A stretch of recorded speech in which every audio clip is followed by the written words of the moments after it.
জনাওঁ শ্ৰদ্ধাভাজন ভাৱ বন্ধুসকলৰ এমাটি সমষ্টি ইতিমধ্যে পৰম গুৰু ভগৱন্তৰ গুণদোষ সম্বলিত তৃতীয় স্কন্ধৰ বিষ্ণু বিদু উদ্ধৱ সংবাদত খুব সুন্দৰকৈ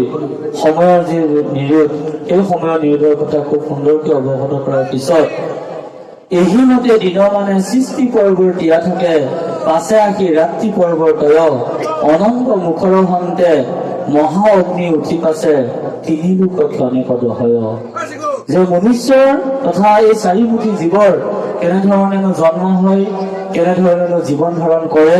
আৰু কেনেকৈনো মৃত্যুৰ শীতল মূলাত তেওঁলোকে নিমগ্ন হয় সেই সত্যটো তথা সেই চিৰশাশ্বত কথা আমাক খুব সুন্দৰকৈ অৱগত কৰিছে শতেক বৎসৰ যেবে সম্বৰ্তক মেঘগণে অবিচ্ছেদে জলপৰি হয় পায়া অফিং খাত জল বঢ়িয়া শপত কিন্তু তিনিও ভুৱন বুঢ়াবয় যে তিনিও ভুৱন শেষত গৈ পেলাই একেবাৰে পানীৰ পলয় জলতে লীন হয় এতিয়া আপোনাৰ সমস্যা এটা কথা চাব যে ভাগৱতৰ যিখিনি দৰ্শন আমাক এই পদে আমাক ছবিয়ে আমাক সুন্দৰকৈ কৈ গৈছে যে শেষত গোটেই বিশ্বব্ৰহ্মাণ্ড তথা গোটেই পৃথিৱী পলয় জলতে মানে কি হ'ব একেবাৰে শেষ হৈ যাব আমাৰ ধৰ্ম তথা আমাৰ আধ্যাত্মিক দৰ্শনে আমাক কৈছে যে পৃথিৱীখন মানে একেবাৰে পানীৰ মাজত পৰি একেবাৰে শেষ হ'ব পলয় জলত পৰিব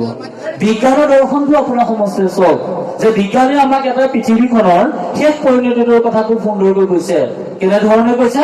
যে একেবাৰে এতিয়া উত্তৰ মেৰুতে হওক বা দক্ষিণ মেৰুতে হওক যিবিলাক আমাৰ বৰফ খণ্ড আছে বৃহৎ বৃহৎ আমাৰ যিবিলাক হিমবাহ আছে এই সকলোবিলাক গলি গলি এতিয়া ইংৰাজীত ক'বলৈ গ'লে গ্ল'বেল ৱাৰ্মিং গোলকীয় যি উষ্ণতা হৈছে এই গোলকীয় উষ্ণতাৰ ফলত যিমানবিলাক বৰফ আছে হিমবাহ গলি এসময়ত একেবাৰে পানীৰে পৰিপূৰ্ণ হ'ব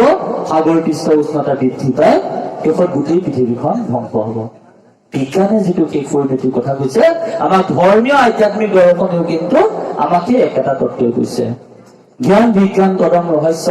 দ্ৰব্য ক্ৰিয়া গুণ জাতি মায়া তৰণ জীৱ আৰু ঈশ্বৰ আপুনি মই আমি যদি খুব গভীৰভাৱে যদি ভাগৱত যদি চৰ্চা যদি কৰো ভাগৱতৰ আধ্যাত্মিক দৰ্শনসমূহ যদি আমি পৰ্যালোচনা কৰো এই ভাগৱতৰ জৰিয়তেই এজন ব্যক্তি জ্ঞানৰ অধিকাৰী হ'ব পাৰে এজন ব্যক্তি বিজ্ঞানসন্মত মনস্কতাৰ অধিকাৰী হ'ব পাৰে এজন ব্যক্তিয়ে তদং ৰহস্যকে আৰম্ভ কৰি সকলোবিলাক দৰ্শনেই তেওঁ ভাগৱতৰ জৰিয়তে লাভ কৰিব পাৰে বিজ্ঞান মানে কি যিটো চিৰশাশ্বত সত্য সেই সত্যটোক তেওঁলোকে কি কৰে স্বীকৃতি দিয়ে আজি অনুভৱ কৰিছ আজি আপুনি মই আমি সকলোৱে ভগৱান বুলি মানুহ ধাৰ্মিক বা আধ্যাত্মিক সম্পন্ন ব্যক্তিয়ে বিজ্ঞানো কিন্তু কম নহয় বিজ্ঞানেও কিন্তু ঈশ্বৰক নমনা কৰি থকা নাই আজি যদি আপুনি হস্পিটেলত বা মেডিকেলত যদি অকণমান যদি সৰু এটা যদি আপুনি অপাৰেশ্যন কৰে আমাৰ একেবাৰে এপেণ্ডিক্সৰ অপাৰেশ্যনটো একেবাৰে সৰু একেবাৰে মানে ৰিস্ক নাইকিয়া অপাৰেশ্যন বুলি কয় তাতো আপুনি কৰিবলগীয়া হ'লে কমেও 6-7টা মান আপুনি বোন চাইন কৰিব লাগে মানে কি মৰিলে ৰিস্ক নাই অনুভৱ কৰিছ যদি বিজ্ঞানে যদি শ্ৰেষ্ঠ হলহেঁতেন বিজ্ঞানে যদি সৰ্বশ্ৰেষ্ঠ যদি হলহেঁতেন বা বিজ্ঞানে যদি সকলোতকৈ যদি ওপৰত হলহেঁতেন তেতিয়াহ'লে তেওঁলোকে মৃত্যুটো কিয় ৰোধ কৰিব পৰা নাই আজি বিজ্ঞানে ঢেৰ আৱিষ্কাৰ কৰিছে আজি আপুনি মই আমি সকলোৱে জানো 2টা হাইড্ৰজেন অণু আৰু এটা অক্সিজেন অণু লগাই পানীৰ সৃষ্টি হয় H2O বিজ্ঞানে পানীৰ টোপাল সৃষ্টি কৰিব পাৰিছে নে নাই পৰা আজি কোনোবা এগৰাকী মহিলা বা কাৰোবাৰ ব্যক্তিৰ অসুখীয়া এজনৰ যদি তেজৰ যদি প্ৰয়োজন হয় ডাক্তৰে একদম ব্লাড বেংকত তেজ বিচাৰি হাবাথুৰি খায় আৰে বিজ্ঞানে দেখোন আৱিষ্কাৰ কৰিছে তেজত বোলে WBC RBC হিমোগ্লোবিন XYZ আছে বিজ্ঞানে নতুনকৈ তেজ টোপাল আৱিষ্কাৰ কৰিব পাৰিছে নে নাই পৰা কিয় পৰা নাই আজি আপুনি মই আমি বহুত বস্তু কিবা কিবি ঢেৰ হৈছে আজি বিজ্ঞানে নতুনকৈ কিন্তু এটা বস্তু সৃষ্টি কৰিব নোৱাৰে সায়েন্স নেভাৰ ক্ৰিয়েটছ বাট ট্ৰান্সফৰ্ম বিজ্ঞানে আজি নতুন প্ৰজাতিৰ ধান এটা আৱিষ্কাৰ অকলে কৰিব পৰা নাই 2-3টা ধান বৰ্ণ সংকৰ কৰিহে এটা নতুন ধান বা এটা প্ৰজাতি কি কৰিছে আৱিষ্কাৰ কৰিছে আজি বিজ্ঞানে যদি সৰ্বশ্ৰেষ্ঠ যদি হলহেঁতেন তেতিয়াহ'লে মনুষ্যসকলে এই বিজ্ঞানকে সৰ্বশ্ৰেষ্ঠ বুলি মানিলেহেঁতেন চন্দ্ৰযান গৈছে মংগলযান গৈছে বিফল হৈছে কিয় বিফল হৈছে কিবা এটাতো পৃথিৱীত পৰম সত্তা এটা আছে এই যিটো সত্তা সেই সত্তাটোক আপুনি মই কিন্তু মানিব লাগিব তেওঁলোকে ভাবে এটা বিৰাট এটা শক্তি আপুনি মই যেনিবা গড আল্লাহ XYZ সেইকাৰণে এই যিটো পৰম ব্ৰহ্ম পৰমাত্মাৰ যিটো শক্তি সেই শক্তিটো হৈছে কি যে গোবিন্দ গোবিন্দ গোবিন্দ গোবিন্দ গোবিন্দ নাম মুৰাৰী অনন্ত কোটি ব্ৰহ্মাণ্ডৰ হৰি অধিকাৰী এই পৰম সত্তাটো আমাৰ শব্দ ব্ৰহ্ম আছে অন ব্ৰহ্ম আছে জীৱ ব্ৰহ্ম আছে অন ব্ৰহ্ম আছে আৰু সকলোতকৈ শ্ৰেষ্ঠ ব্ৰহ্ম হৈছে কি পৰম ব্ৰহ্ম আৰু সেই পৰম ব্ৰহ্ম স্বৰূপটো কোনে চিনি পাব ভকতেকে পাৱে খুঁজে তুমি চিনি ভকতেকে পাৱে খুঁজে তুমি অন্ত জানি কিনো ভাগ্য তোমাক নয়ন দেখো আমি এইকাৰণে এই পৰম জ্ঞানটো লাভ কৰিবৰ কাৰণে আপুনি আমি কি কৰিব লাগিব সৎগুৰুৰ ওচৰত আশ্ৰয় ল'ব লাগিব যাত বুদ্ধি আছে একোকে নাভাংছে একো কৃষ্ণ বুলি মানে উপদেশী দাতা যিটো গুৰু থাকে তাকেই হৰি বুলি মানে বিনা গুৰু চৰণে ভকতি ৰকতি মুকুতি কবহু নহি এইকাৰণে অনুভৱ কৰিছ যে বিজ্ঞানৰ যি আধ্যাত্মিক দৰ্শন সেই বিজ্ঞানৰ আধ্যাত্মিক দৰ্শনক আমি মানিব লাগিব APJ আব্দুল কালাম তেওঁৰ ওচৰত আল্লাহ ভগৱানক বিশ্বাস কৰে এজন ডেকা বৈজ্ঞানিক আহিলে তেওঁ সুধিলে আপুনি ভগৱানক বিশ্বাস কৰে নে বোলে কৰো তুমি ভগৱানক বিশ্বাস কৰা নে ডেকা বৈজ্ঞানিকজনে কৈছে যুৱ বৈজ্ঞানিকজনে বোলে আমাৰ ভগৱানক বিশ্বাস নকৰো কিয় নকৰা বোলে যিটো বস্তু মই দেখা নাই যিটো বস্তু মই মানে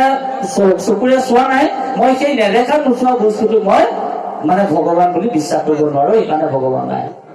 APJ আব্দুল কালামে তেতিয়া সুধিলে তুমি কিহেৰে উশাহ লোৱা বোলে অক্সিজেনেৰে উশাহ লোৱা যদি অক্সিজেনেৰে যদি উশাহ লোৱা তেতিয়াহ'লে তুমি অক্সিজেন দেখিছানে বোলে নাই দেখা নাই বোলে অক্সিজেন থাকিব নাই অক্সিজেন আছে যদি তুমি অক্সিজেন আছে তুমি দেখিছানে কেতিয়াবা অক্সিজেন যদি তুমি দেখা নাই তেতিয়াহ'লে তুমি মানা কি বুলি নহয় অক্সিজেন বোলে মানিবই লাগিব কিয় যদি অক্সিজেন নাথাকে তেতিয়াহ'লে মানুহ জীয়াই থাকিব নোৱাৰে ভগৱন্তৰ স্বৰূপটো তেনেকুৱাই ভগৱন্তৰ অস্তিত্বটো হৈছে তেনেকুৱা ভগৱন্তক আপুনি মই চাব নোৱাৰো চুব নোৱাৰো স্পৰ্শ কৰিব নোৱাৰো কিন্তু আপুনি তুমি অনুভৱ কৰিব পাৰিম আৰু সেই অনুভৱ কৰিবৰ কাৰণে আমাক দুটা বস্তু লাগে ভাই মুখে বোলা ৰাম হৃদয় ধৰা ৰূপ এতেকে মুকুতি পাৰিবা কহিলো স্বৰূপ আৰু এই দুটা বস্তু দিবৰ কাৰণে শংকৰ মাধৱ দুজনা গুৰুৱে এই এক শৰণ শুনি নাম ধৰ্ম ৰাজা কৰো প্ৰকাশ আমাক ভাগৱতৰ দৰ্শনে সেই এক দিও এক সিও একবিনে নাই কিয় সেই বাণীৰ মাজেদি সেই আধ্যাত্মিক দৰ্শনৰ কথা আমাক অৱগত কৰিছে নমু নমু কৃষ্ণ স্বামী তদুদাস ভৈলো আমি কৰা কিপা দুখী হেন জানি ৰাতুল চৰণ দুই হৃদয়ে উদয় হৌক মুখে হৌক নাম কৃষ্ণ বাণী কৃষ্ণ স্বামী এগৰাকী পত্নী বা এগৰাকী মহিলাই যেতিয়া এজন স্বামীৰ ওচৰত যেতিয়া আশ্ৰয় লয় সেইদিনাখনিৰ পৰা তেওঁ আৰু কোনো দায়িত্ব নাথাকে কিয় যেনে বোলো বিকিলে পৰত পোষণ পালন চিন্তা নকৰে মনত কন্যা সম্প্ৰদান কৰাৰ পিছত সেইজনী ছোৱালীৰ ভৰণ পোষণৰ দায়িত্ব যেনেধৰণে স্বামীজনে লয় আপুনি মই আমি যিদিনাখনি অষ্টাংগে দণ্ডৱতে কায় বাক্য মনে শৰণাগত হৈ পৰাৰ পিছত সেইদিনাখনিৰ পৰা আমাৰ দায়িত্ব কোনে লয় নেদেখাজনে লয় সেই কৃষ্ণ স্বামী বুলি যেতিয়া আমি চাৰিজুলুকা যেতিয়া শৰণ চন্দ্ৰ যেতিয়া ভোগ সেইদিনাখনিৰ পৰা আপোনাৰ মোৰ একো নাই এই দেহটো এই ধন সম্পত্তি এই যৌৱন এই আছে বিভূতি সকলো ভগৱন্তকে দি দিলো আৰু সেই ভগৱন্তক দি দিয়াৰ পিছত আৰু হৰিনাম শ্ৰৱণ কীৰ্তন ধৰ্ম যাৰ জম কাল মায়া তাৰ গুচিল অধিকাৰ আৰু ভগৱন্তই যিটো বস্তু মোৰ বুলি কয় স্বামীগৰাকীক যেতিয়া পত্নীগৰাকী অৰ্পণ কৰি দিয়ে কন্যাগৰাকী মোৰ বুলি কোৱাৰ পিছত বেলেগৰ যেনেধৰণে অধিকাৰ নাথাকে ভগৱন্তক যিজনে স্বামী বুলি ভজনা কৰিব ভজনা কৰাৰ পিছত সেইজন ভকতৰ বেলেগৰ কাৰো অধিকাৰ নাথাকে কিন্তু সেই কৃষ্ণ স্বামী বুলি কোৱাৰ পিছত আমি যদি অন্য দেৱৰ ধৰ্ম কৰ্ম কৰিবলৈ যদি যাওঁ তেতিয়াহ'লে কুকুৰক খায় যিটো মহামনেশ জাতি তাতোত কৰি উপবিত্ৰ জানা সিটো আতি জানিবা অৰ্জুন কিন্তু ৰাক্ষস পিশাচৰ অসুৰ হিয়াত থাকি আমাৰ দূৰতে বিদুৰ পৰম পাপিষ্ঠ কিন্তু পাখণ্ড চাণ্ডাল নাহিকে তাহাৰ গতি জানা একো কাল নৰকৰ পৰাময় নিধি উঠিবা ক মই কালৰ ৰূপে জানা মেৰাই ধৰি থাকো সেইটো হৈছে এক ঈশ্বৰবাদী মাৰ্গ আৰু সেই এক ঈশ্বৰবাদী তত্ত্ব যি কি নহওক